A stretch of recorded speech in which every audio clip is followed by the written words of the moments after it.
கிளிநொச்சியில் கணவன் மனைவி காட்டிய விளையாட்டு. கிளிநொச்சி மாவட்டத்தின் பல்வேறு பகுதிகளில் வீடுகளில் புகுந்து நகைகள் மற்றும் பெறுமதியான பொருட்களை தொடர்ச்சியாக திருடி வந்த கணவன் மற்றும் மனைவியை போலீசார் கைது செய்துள்ளனர். கிளிநொச்சி மாவட்டத்திற்கு பொறுப்பான சிரேஷ்ட போலீஸ் அத்தியட்சகர் புத்திகா குணசேகரின் வழிகாட்டலிலும் சிரேஷ்ட போலீஸ் அத்தியட்சகர் அங்கம்மனின் ஆலோசனையின்படியும் கிளிநொச்சி மாவட்ட குற்றத்தடுப்பு போலீஸ் பிரிவின் பொறுப்பு அதிகாரி போலீஸ் பரிசோதகர் பஸ்நாயக்க தலைமையில் விசாரணைகள் முன்னெடுக்கப்பட்டன.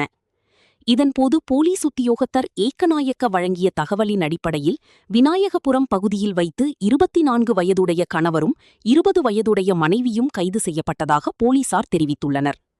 சந்தேக நபர்கள் கிளிநொச்சி உதயநகர், அம்பாள்குளம், விநாயகபுரம், சாந்தபுரம் மற்றும் கனகாம்பிகை குளம் உள்ளிட்ட பகுதிகளில் உள்ள 9 வீடுகளுக்குள் பகல் நேரங்களில் புகுந்து திருட்டில் ஈடுபட்டுள்ளதாக ஆரம்பகட்ட விசாரணைகளில் தெரியவந்துள்ளது.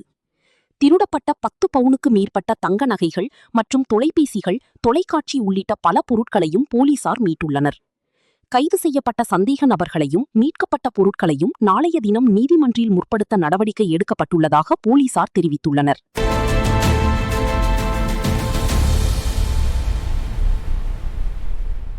ஸ்ரீலங்கன் ஏர்லைன்ஸ் நிறுவனத்தின் முன்னாள் நிறைவேற்று அதிகாரி கபில சந்திரசேன மர்மமான முறையில் உயிரிழந்த சம்பவம் பெரும் பரபரப்பினை ஏற்படுத்தியுள்ளது. ஸ்ரீலங்கன் ஏர்லைன்ஸ் நிறுவனத்திற்கு ஏர்பஸ் விமானங்களை கொள்வனவு செய்யும் போது 2 மில்லியன் அமெரிக்க டாலர்களை இலஞ்சமாக பெற்றார் என்ற குற்றச்சாட்டின் கீழ் அவருக்கு எதிராக விசாரணை இடம்பெற்று வரும் நிலையில் கொள்ளுப்பட்டியவில் உள்ள வீட்டிலிருந்து 8ஆம் தேதி சடலமாக மீட்கப்பட்டிருந்தார். சாட்சியமளித்த முன்னாள் கிரிக்கெட் வீரர். இந்த மோசடி தொடர்பில் கொழும்பு பிரதான நீதவான் நீதிமன்றத்தால் அவரை கைது செய்து நீதிமன்றத்தில் முன்னிலைப்படுத்துமாறு பிறப்பிக்கப்பட்ட பிடியாணையின் பின்னணியில் கபில சந்திரசேனவின் உடல் தூக்கில் தொங்கிய நிலையில் காணப்பட்டதாக போலீசார் தெரிவித்திருந்தனர். கபில சந்திரசேனவின் மனைவியின் சகோதரியின் கணவரான முன்னாள் கிரிக்கெட் வீரர் அரவிந்த டி சில்வாவின் வீட்டிலேயே கபில சந்திரசேன சடலமாக மீட்கப்பட்டிருந்தார். இந்நிலையில் கபில சந்திரசேனவின் மரணம் தொடர்பில் முன்னாள் கிரிக்கெட் வீரர் அரவிந்த டி சில்வா மற்றும் அவரது மனைவியிடம் வாக்குமூலம் பதிவு செய்யப்பட்டுள்ளது. இதன்போது சாட்சியமளித்த முன்னாள் கிரிக்கெட் வீரர் அரவிந்த டி சில்வா, கபில பிணையில் வருவதற்கு தேவையான ஆவணங்களை சரி செய்ய நான் உதவினேன். மே 7ஆம் தேதி காலை எனக்கு அழைப்பு விடுத்து நன்றி கூறினார்.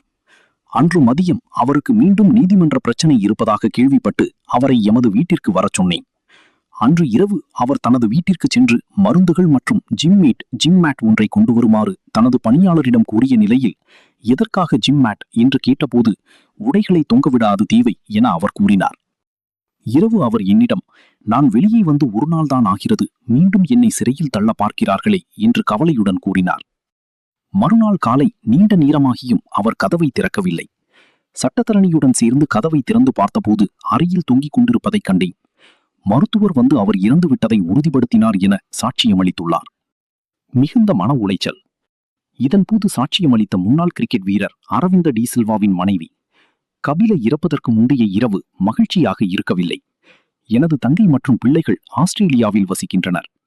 கபில அமைதியான சுபாவம் கொண்டவர். மே 6ஆம் தேதி அவர் பிணையில் வந்ததாக கூறி எமது வீட்டிற்கு தனியாக வந்தார். மறுநாள் மாலை அவர் மீண்டும் எமது வீட்டிற்கு வந்தபோது ஒரு திறப்பை என்னிடம் கொடுத்து தனது வாகனத்தை வீட்டிற்கு கொண்டு வந்து விடுமாறு கூறினார். அன்று